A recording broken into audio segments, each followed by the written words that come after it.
Hi guys. Today we're doing a bit of a special one, really. We've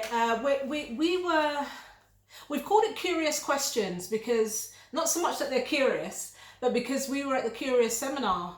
I think it was last week. Last Saturday. And it was a great event. And if you've never been to one, do make a point of going if you can. I think they're normally held around North London, and you'll see them on social media and everything. But really, it's about the vision to see single people catered for, and questions and sermons and, well, not really sermons, more sort of testimonial, isn't it? So we were there for this year's one. They're held annually. They're free events, so do get along to one. But we were there for one, and there were so many questions. And we completely ran out of time. So we said to the organizer, what we can do, if it's helpful, is to bring home the questions, of which there are a few, and we can answer them online on social media. So those that were there can have access to answers to potentially their questions, and if you weren't there, then you get access to it too, and get yourself along to the next one. I think it's normally, she said July, isn't it? Around July each year. So this isn't prescribed, so you haven't gone through and worked out the answers as people sometimes do. We're going to just on the spot ask the questions and see how it works out. Yeah. So let's make a start. So first one is, how do I become less needy? Okay. Yeah. So if you are an individual that is needy, how do you become less... I interpret that needy as in somebody who has quite sort of high demands, in the sense of, they're not really able to just kind of work things out for themselves or do things for themselves or whatever. They're needy, as in it's like the person that they're with constantly has to maybe affirm them and assure them and reassure them and all that. That's how I'm interpreting it. And I think this one's a little bit difficult because neither of us are really like that, but we consider that there are people who really are, and they don't necessarily want to be that way. I think needy could be so many areas. Like you said, I think affirmation, more than anything, I think it comes down to confidence. I think once you've got a confidence in who you are, kind of thing, who God's created you to be, and your value as a person, then it assists you in being less influenced by what other people think and say about you, kind of thing. And you have a sort of a self-dependence where it's not so, if that person says this, I'm going to change my mind. If they don't say this, I'm going to be upset. So I think being in community, I think is so important, and being the right kind of community where you have friends that can offer advice and support, and somebody who you can check and balance ideas and feelings of. So if a scenario comes up and you can ask a friend, this has happened to me, what do you think? Do you think I'm being OTT? Do you think I need to relax a little bit? Do you think I'm being needy? And I think that can help shape you, especially with somebody who you trust and respect as well, speaking into your life. I would certainly, if you had someone around you that's close to you and loves you for who you are, I would certainly ask them, do you feel that I am needy, in what particular areas, and what sort of things do I say or do that you feel are particularly needy, and allow them to speak positive, as long as they're speaking positivity and truth, but to encourage you and help you to grow. What stops me is being, and I'm not overly a needy person, I wouldn't say, but I have situations where I become more needy, and there's certain things I would like Rob to do, or I'd like my children to do, or whatever. I have a kind of head voice that I talk myself through it, and I think, really, Sonia, come on, seriously, I'd get disappointed, for example, if I was hoping that Rob would do something or expect him to do something and he'd come home and he wouldn't, and I'd get frustrated or upset, and then I talk to myself, not talk to myself, but in my head I think, but for everything that he does do, bless you, for everything that he does do, is this such a big issue? So I tend to do that as well. Just to round off, I think our pastor preached today, and he was saying that it's better to have a wound from a friend than a kiss from an enemy. And I think when you're asking for advice, be prepared that the person sometimes who are closest to you might tell you a truth that hurts. But when it's done in love and it's done from a friend, I think it's easier to receive and grow from. So I think that's really important. Okay, let's move on. Question 2 is, how can I learn to approach women? That's for you, I think. Well, you see, I can tell you how I don't want to be approached. Go on. To learn, that's a good thing. I think research. I think if you're a guy, and you obviously clearly it's a guy, and well, you never know nowadays. Let's assume it's a guy. It's a guy. I think it's around getting confidence. Also, investigate. I'm sure you will have females in your family, in your circle, maybe trusted people in your working environment, and obviously you're a Christian, so you've got a circle of people in church who you can get advice and tips from. I think it's difficult because a lot of it is on the job training, and one style of approach might work for one lady, and another style of approach might not work for the same approach might not work for somebody else. So, See, I was thinking sometimes it's about undoing what you think is the right way to approach women. Yeah. Because especially if you've been doing that and it hasn't worked for you, then maybe you need to stop doing that. Mm-hmm. But there's also the kind of, where did you get your, if you do have any, impressions or, I don't know, styles or whatever it is that you use to approach women or to speak to people, and it isn't working, then maybe it's considering, well, what is it that I'm doing that's wrong? Is it the cheesy chat-up line? Is it the kind of going in too quickly, like going in and saying, hi, how are you? What's your 5-year plan? And do you want children? Yeah. Is it a case of, do you need to just become sociable first and just talk first? And because it's very rare, no matter how good looking you are, how tall you are, how light or dark you are, whatever, it's very rare, it's in the minority where two people just see each other and are instantly attracted. It comes through relationships. So even if that relationship is all of 30 minutes, it's a conversation that you've begun to have, and there's something that clicks within the two of you,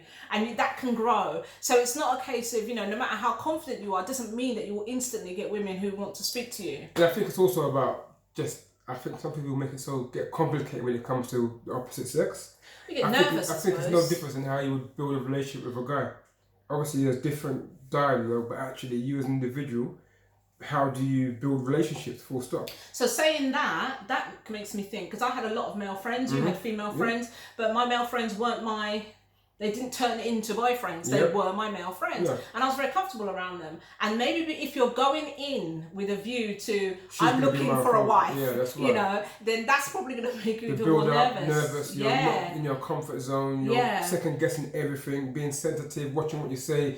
Sometimes it's about actually just being relaxed and being yourself. Right, and I have to add here, there's nothing you can do or say that will make somebody want to be with you. So if you're having a conversation with somebody and the two of you click or the two of you get on and you engage in conversation, that person will, if they don't make it clear that they like you, there'll be other opportunities for you to speak to them, and that can grow. Yep. But if you're talking to somebody and there isn't interest there, and you're thinking, I'll just try a bit harder and maybe buy some flowers and maybe buy her a ring or whatever, and she's not interested, nothing you do is going to make that happen. And so it has to be organic, doesn't it? Just grow naturally. Learning from past experiences, is it a situation where at some stage in your life it wasn't an issue, but because of some negative experiences you're now second guessing, am I doing this right? And maybe that might not be a way forward. Again, you can get research from guys and from girls. Yeah. It's about having good people around you who you can trust. Yeah, I mean, get around other guys and talk about it, because I'm sure you won't be the first person who struggles in that area. Trust me, not. Right, this is a good one. Okay.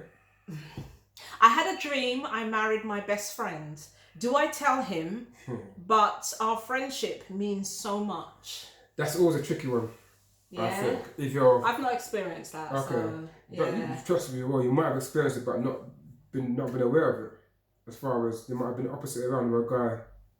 But because they value your friendship so much, they didn't. Oh yeah. Yeah, no, that sense I have. I mean, me dreaming about my best friend. Not dreaming, but I think. Yeah. Oh, I think again, prayer.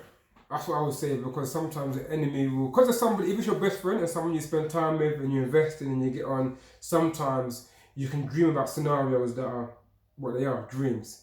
I wouldn't necessarily say it's God speaking to you and saying cross that boundary kind of thing. Sometimes it's about, because you spend time, because you're on the phone, you have dreams that will link the two of you together. Yeah. But I would say it's important to, first of all, pray about it. I think God's not a God of confusion. So if it's your friendship's going well, you've been friends for a long time and you value that friendship, is it worth, based on a dream, to risk maybe 5 years, 4 years, however long of friendship because based on a dream? Yeah. If it is something that you feel like God is speaking to you about, then you've got to always question yourself. Actually, do you find them attractive? Do you see yourself with them? You've got to really question yourself and sift out your motives for that as well. I think you're right. I wouldn't go just on a dream. Never. And I dream a lot. And some of those dreams I have to instantly dismiss Some of them are quite disturbing. Some of them it's pleasant, and I wake up and I think it feels like a message from God. So it's not just the fact that it's a dream that means. I don't think you're saying that that's what it means. Yeah. But I think also God will speak to both of you if you're both meant to be together. He'll make it clear, even if it's at different stages. He'll make it clear to both. He won't say, you hear people say, I believe, or I dreamt, or God told me you're my wife. Well, God needs to tell the wife too. Yeah. Do you know what I mean? But I think with dreams, I once dreamt that I was intimate with Michael Jackson. Well, what does that mean? Yeah. Do you know what I mean? So, yeah. And also, I never liked Michael Jackson, by the way. I didn't dislike him, but I wasn't a great fan. Yeah. And also, I would say, get confirmation. If it's a dream, sometimes when you get a dream, it might not be for now. There's dreams that I've had that 5, 6, 7 years later, and it's something that when it happens, I'm like, okay, right. So maybe it's God preparing you for something. Who knows? Kind of it's difficult based on a dream, but I would say pray about it. I think the Holy Spirit will reveal what needs to be revealed to you at the appointed time. Yeah. Okay, so next question. How do you get over that awkward beginning of a relationship? Oh my goodness. I literally prayed to God that I wouldn't have that. I don't like it. I don't like that beginning stage where you don't really know each other and you're starting to meet their friends and you don't really know what you both enjoy. So where do you go out on dates? But is that part of, if you're in a relationship, like you're now, the early part, I'm taking that early part of a relationship as in you're agreed that you're going to date. That's how I'm looking at it. How to get over that awkward beginning of a relationship. See, that's great. I suppose, it's different for everybody. You cover it from the part when you're in a relationship. Well, you've just met, but it's like, even, I remember when you first, obviously our relationship was very quick. Yep. But I remember that first date, official date, not the 4 dates that we did in one day where it kind of just happened and whatever. Mm-hmm. When you said to me, right, I'm taking you out. Remember we went to the jazz cafe to watch LCGC? Yeah. And you were coming to pick me up. Yeah, you don't remember. And I remember that day, and I remember for hours, I thought, oh, what do I wear? Oh my gosh, and I'm not even a nervous type of person. I was so nervous, and I saw your car pull up, my heart was beating in my chest, and I opened the door and you had that amazing shirt on. Do you remember? I remember that shirt, yeah. Still great after. And it was such an incredible night, but it really, and we'd already been talking and hung out a little bit together, we were around each other in church, but that new bit, and then when you said, oh, come in, meet my sister, oh no. I think you're getting, that wasn't the same. That was even before that. But it's still part of the early stage, and I can totally understand that question because I don't like that early stage. I'm much better when we're familiar. It's unavoidable, isn't it? It's unavoidable, but I think it's about, again, I would say the content of your communication. Even in the early stages, I think you can get through the awkward season so quickly. Yeah. By not going deep, kind of thing. But just I think I know what you mean. Finding the middle ground, gauging sense of humour. Yeah. Kind of, and I think spending more time conversing than sitting watching a movie. Yeah, than dating. The more you get to know each other, the more you'll get comfortable, I think. Yeah, and I think it's a thing that for me that don't cost much. Because if you're going to a restaurant, it's okay, what do we order, what do I eat, have I got things in my teeth? There's so many factors that can make you nervous and that kind of stuff. Where if you're just going for a walk in the park, if you're just going for a stroll through a shopping centre, kind of thing, or whatever it is, where it's just one-to-one, there's less factors that can make it complicated. Yes. Kind of thing. Oh, do I sit here? Is he going to push it? Is he going to open the door? Is he going to... is she going to... Okay, so I think if you create that environment or the space when you're first getting to know each other, where the factors of things going pear-shaped or factors that will play in your mind are eliminated. Or get around friends. I mean, if there's a group of you all going out, you're less likely to just focus. Yeah, but even that, when you're talking, if it's not like public, like they're out there, if people are going to be... Like, but it isn't all about talking. It's seeing how the other person interacts with other people. How, when if they go bowling and get a strike, how do they behave? Yeah. Do you know what I mean? Is it like, all right, calm down? Yeah. Or is it more like, well, come on, you got a strike? I think enjoy it, embrace it, because if you're talking about a lifelong relationship, you only get to know you stage once.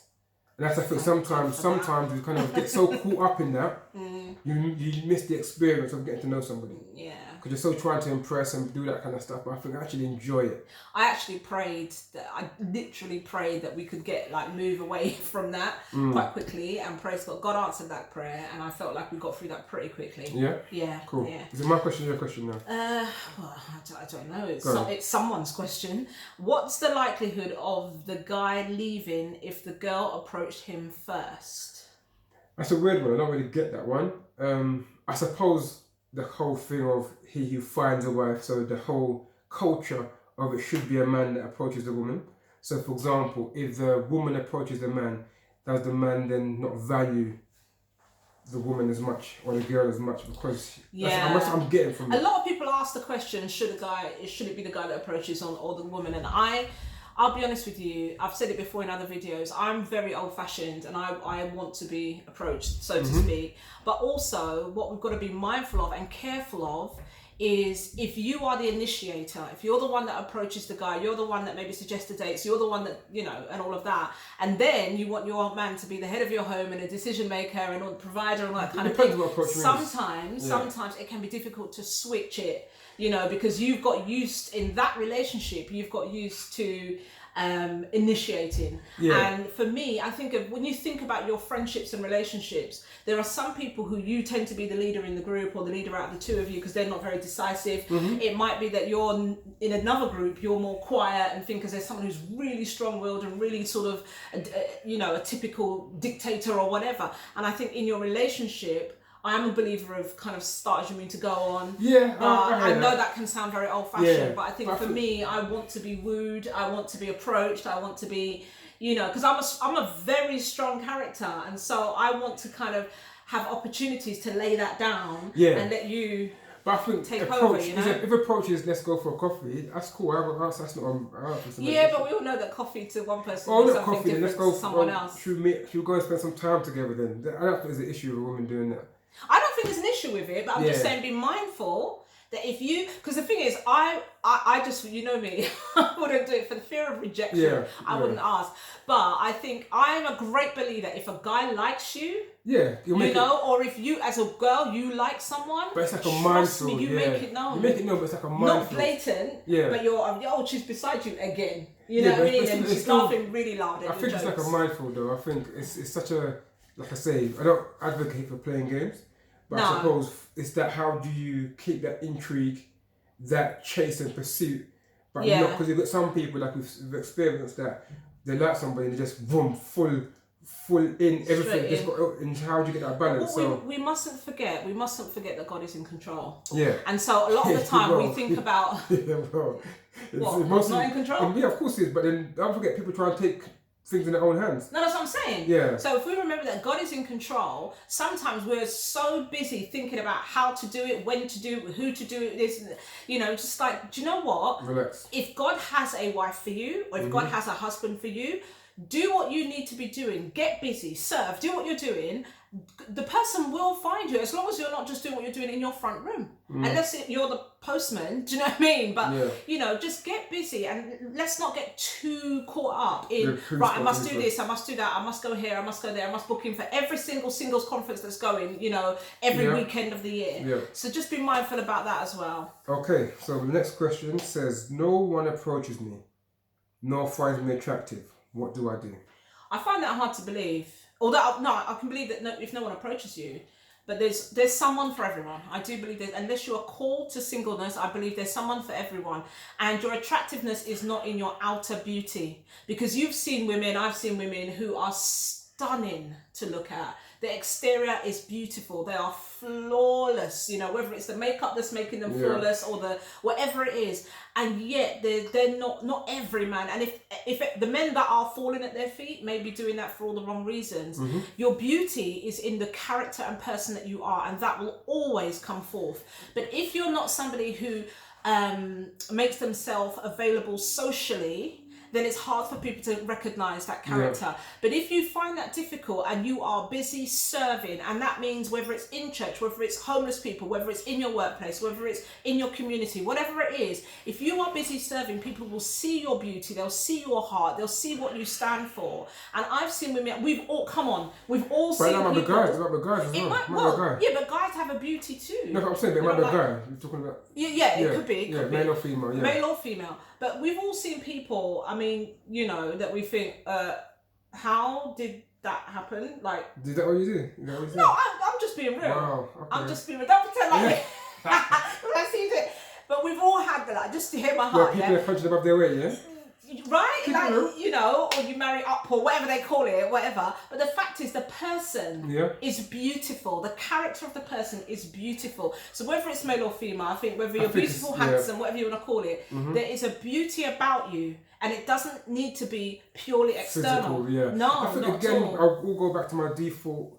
What do your friends and family say? What advice? Have you had any advice about this? Have you had somebody who's more mature than you have been able to speak to about this issue, kind of thing? Because again, it might be down to identity. It might be, are you not approachable because of fear, because of the way you carry yourself, because of attitude? There's so many factors, kind of thing. But again, I think that question for me is rooted in identity. And how, I think so. And self-perception. I'm a great believer in make the best of what you've got. You know, what God has given you, physically, make the best of it, be presentable, be clean, be tidy, be all of those things. But there's only so far you can go.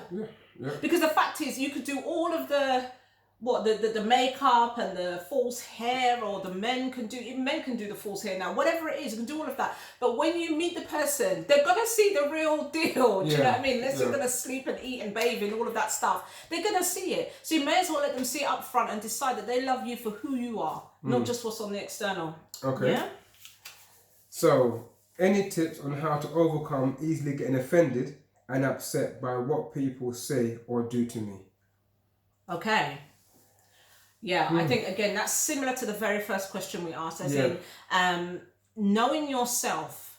I've got to a stage now where I am a person, it bothers me what people think to a degree. Because if I've not offended you and I've not done anything wrong to you, but you just decide you just don't like me, you don't like the way I carry myself, you don't like the way I look, you don't like the way I speak, you don't like the fact that I do A, B or C, I can't help you. There's nothing I can do. Because not everybody, I mean, do you like everybody? Like everybody? There's always going to be someone that you don't really like, huh? So, yeah. So, I think we're going to wrap this one up here. We can hear our children. I don't know what's going on upstairs. So let's wrap it up here, and then we're going to do a part 2 with the rest of the questions, because we've got a few more left. Let's just go and make sure that our house is in one piece, and then we'll come back with the next one. Okay.